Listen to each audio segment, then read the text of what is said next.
The Norse people believed the universe was made up of 9 different realms, each housing a different race of beings.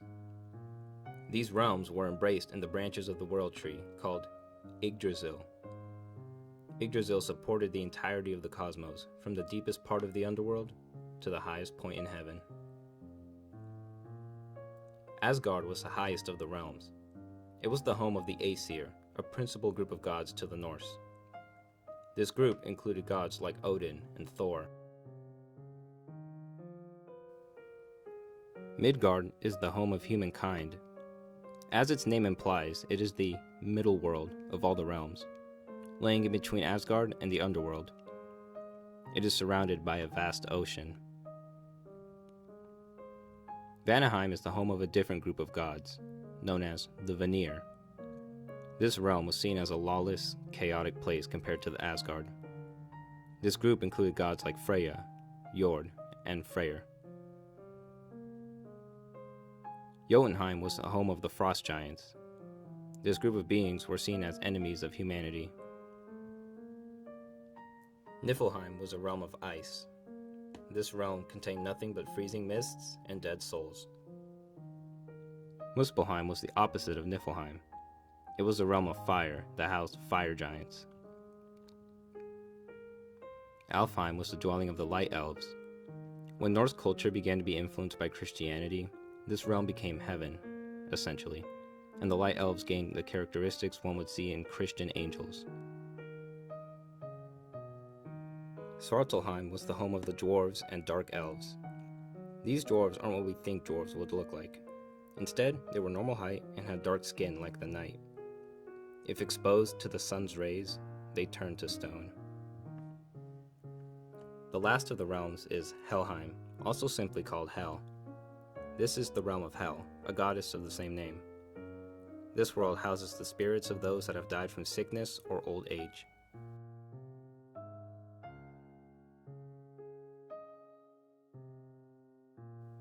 All these realms laid upon the world tree. Written accounts often contradict each other, and it's possible the Norse had no agreed understanding of this concept, but it's usually agreed that Midgard laid at the center, with Asgard to the north, Helheim to the south, Jotunheim to the east, Vanaheim to the west, northeast lay Muspelheim, southeast lay Svartalheim, Alfheim laid in the northwest, and lastly, southwest housed Niflheim. Asgard was said to be connected to Midgard by the Rainbow Bridge, Bifrost. This bridge was only passable by gods and the Einherjar, who are warriors that fell in combat, on their way to Valhalla. This bridge was guarded by the Aesir god, Heimdallr. Helheim was linked to Niflheim by the golden-roofed bridge, Galabru, which resided over the Gol River, which also ran between the two realms. The realms are loosely divided into 2 different types, Inengard and Utengard. As you may have noticed, the only realms with the Gard suffix are Asgard and Midgard. This is because these realms are Inengard, or inside the fence. These realms were seen as orderly and civilized. The other realms are Utengard, or outside the fence. These ones are wild and chaotic in nature.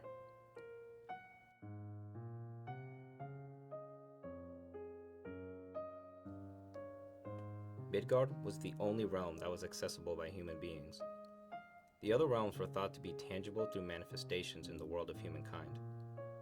For example, the wilderness was thought to be connected to Jotunheim, and Helheim was connected to graveyards.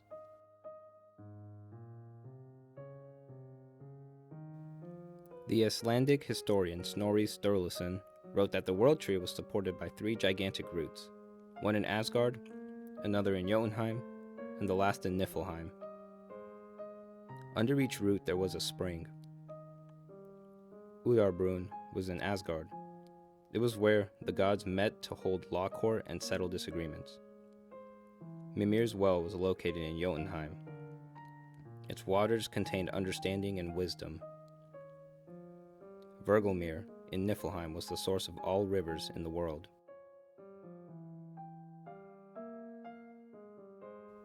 The numbers 3 and 9 were considered to be sacred and held special significance to the Germanic peoples of Denmark, Sweden, Norway, and later Iceland. These numbers come up often in rituals and stories. For instance, Odin hung himself on the branches of the World Tree for 9 days to gain more knowledge. The god Heimdall was born of 9 mothers. Sacrificial feasts and celebrations often lasted for 9 days. And lastly, there are 9 worlds. Rudolf Simek suggested that this love of the number 9 came from the sidereal lunar cycle, which lasts for 27 days, which divides 9 3 times. The sidereal cycle is the amount of time for the moon to return to its same position against the backdrop in the sky. The one that is mainly used these days is the synodic cycle, which keeps track of the moon's phases, and lasts an average of 29 days. In between the branches and roots of Yggdrasil resided a multitude of fauna. At the very top of the tree sat a wise eagle. This eagle has no name, but created the winds by flapping its wings. Accompanying it was a hawk named Verifólnir. At the opposite end, in the roots of the tree, dwelled a terrible serpent named Nidhogg. Nidhogg gnawed away at the roots, causing the tree great suffering. But his hope of destroying the tree was fruitless. The eagle and the serpent had a feud, one that was fueled by the squirrel Ratatoskr. They would travel to and fro between the two, delivering insulting messages the two had to give one another. Among the branches lived 4 stags, Dain, Dvalin, Dunir, and Durathor. This quartet of stags wandered around the tree, consuming its leaves.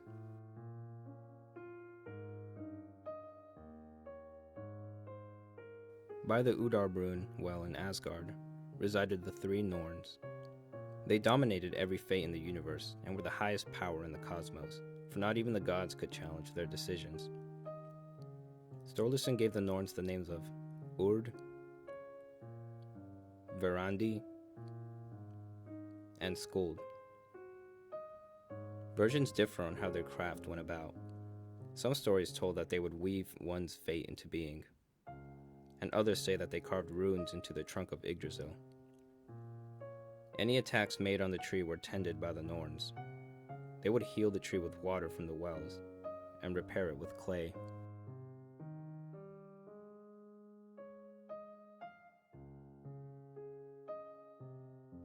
The World Tree was thought to be sentient and described as ever decaying due to the feeding from the creatures that lived off of it. During Ragnarok, the prophesied end of the world, Yggdrasil would tremble, quake, and groan, but ultimately it would not be destroyed, nor would it fall. Nothing can hinder life, or the action of giving life, for it always finds a way to thrive. Even in a world abundant with death, life is eternal.